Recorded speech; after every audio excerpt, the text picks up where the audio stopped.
I've been waiting for this for a long time. PS3 gaming on a handheld.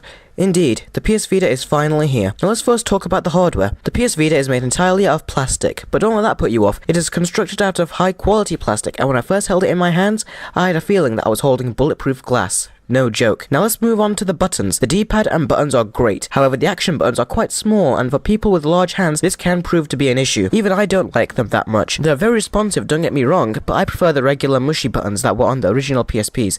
Not including the PSP Go, of course, which was worse on every level. Also, the original PSP buttons felt more like the buttons that were on the PS2 and 3 controllers, so I would have liked those to be on the PS Vita. Now let's talk about the software. Sony is done with the XMB and have replaced it with this applications interface. Now it is very satisfying to flick between these screens here because the screen is so vibrant and responsive with its capacitive touchscreen, but it looks like everything is painted on Smarties. It looks like this is more suited towards kids. Also, the app interface does come with its problems, mainly due to launching applications which always come with few second load times, whereas the XMB everything was pretty instant. In the XMB, you could go to your videos, music and photos without having to wait for it to load, but unfortunately that's not the case with the Vita's new interface. You can also lock your PS Vita with a 4-digit code so no one can access it. Great if it falls into the wrong hands. That was a feature I wanted on the original PSP, but it wasn't included. Also, just look at how long the charger is. It is a 3-piece charger, and at night I connected it to the PS Vita, and for some reason, it wasn't charging, and I thought I broke it. But then I noticed that it fits in both ways. It is not a hard design choice, and I don't know why Sony did that. The screen of the PS Vita is 1 inch bigger than the first 3 PSPs, and when you use this, then you will not want to go back to any of the other PSP screens.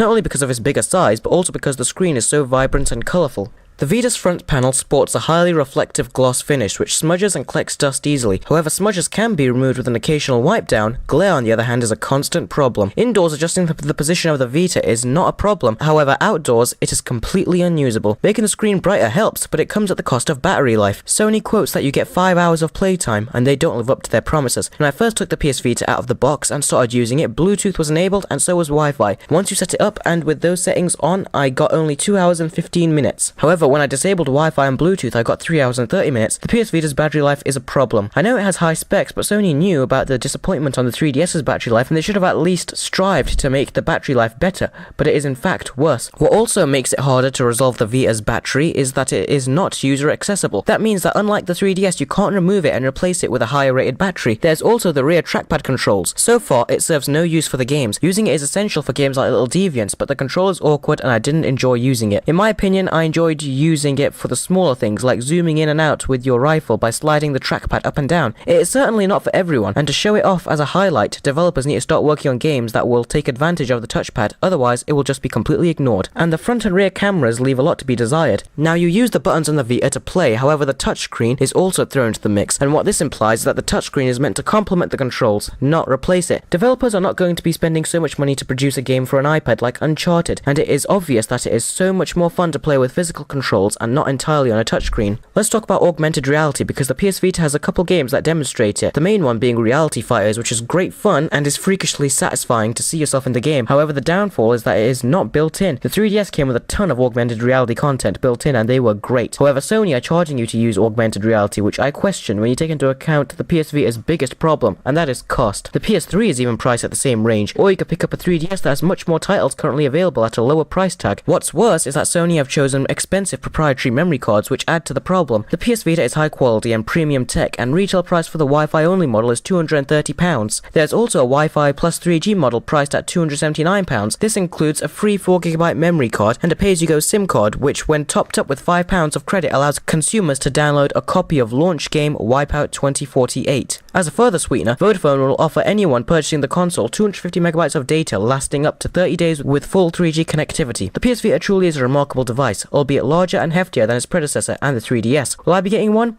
I most certainly will. However, I'm going to wait for more titles to be released and for a price drop. Also, seeing homebrew on this in the future will be a lot of fun. It would be great if an application was released for this where you could use the Vita as a wireless controller for your PC games. That would be awesome. If you must buy it now, then there is plenty of fun to be had, but those who wait would benefit from a wider selection of games and software. For the full written review, check out ecartman12.blogspot.com.